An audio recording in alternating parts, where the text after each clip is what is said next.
Hey everyone, welcome to This Explainer. I am absolutely thrilled to have you here today because we're going to be uncovering a deeply ingrained cognitive blind spot.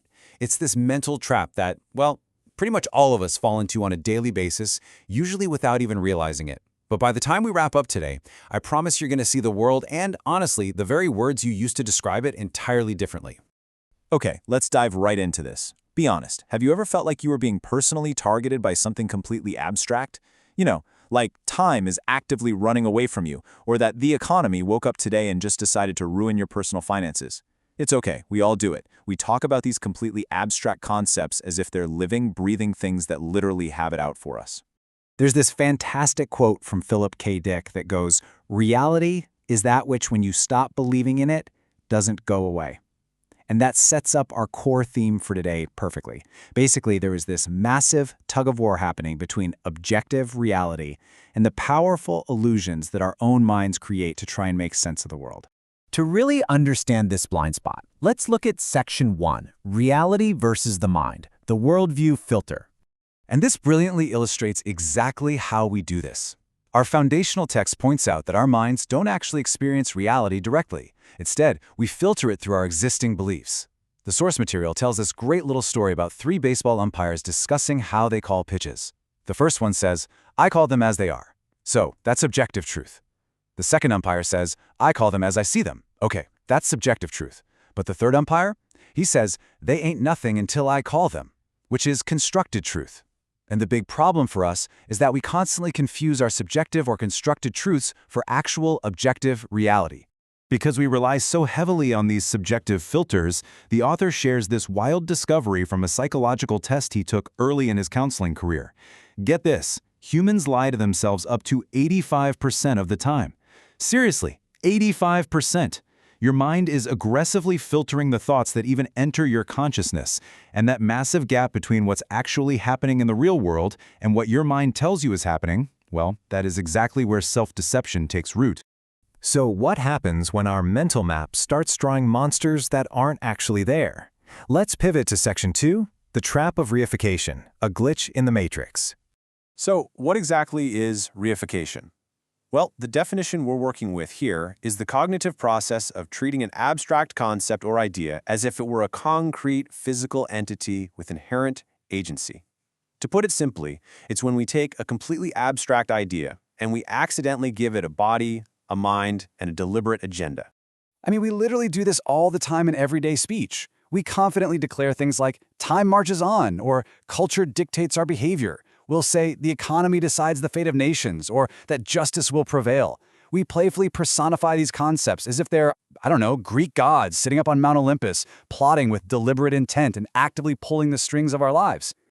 Now, what's really interesting is the stark contrast between a reified thought and a grounded, objective thought. When you say the market determines winners, you're taking an invisible concept and giving it real-world power. But if you strip that away, market dynamics simply act as an analytical framework to measure economic activity. That's it. The market doesn't decide things. It doesn't want anything. The text highlights this absolutely beautiful Zen proverb to explain this, which is, "The finger that points at the moon is not the moon." Reification is, at its core, an abstraction error. It's the classic mistake of confusing the map for the actual territory. We confuse the words and the symbols we use to describe reality with reality itself. Let's explore this a bit further in Section 3, Ghosts in Our Language. The map is not the territory. Here is the thing you really have to remember. Abstract concepts are conceptual tools or descriptors. They are not independent entities with deliberate action. When we start treating our mental representations or our symbols as if they're identical to objective reality, the source warns that it leads to massively oversimplified and honestly completely inaccurate conclusions about how the world actually works. Just look at these other rapid-fire examples from our source text. Love conquers all. Nature finds a way. Destiny calls. Truth will always surface in the end. The science is settled. It's just constant reification. But here's the reality check. Absolutely none of these concepts possess consciousness. Destiny isn't sitting at a desk making phone calls, and nature isn't actively drawing up a roadmap for the future. It's actually kind of hilarious when you really break down the absurdity of it.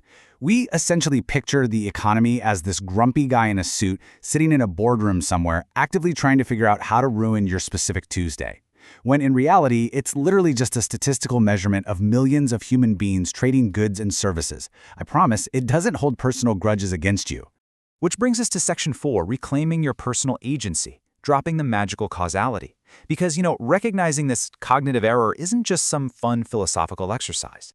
So the crucial point is this: the real danger of reification is that it makes us feel powerless against autonomous forces. It forces us to surrender our agency. Think about it. When we assign power and intention to abstract concepts, we willingly become prisoners of circumstance, just sitting around waiting for culture or justice to step in and do the heavy lifting for us. Let's see how this builds into a concrete action plan derived directly from the source material. Step 1. Notice the abstract concept when you use it. Step 2. Strip away its agency and consciousness in your own mind. And Step 3.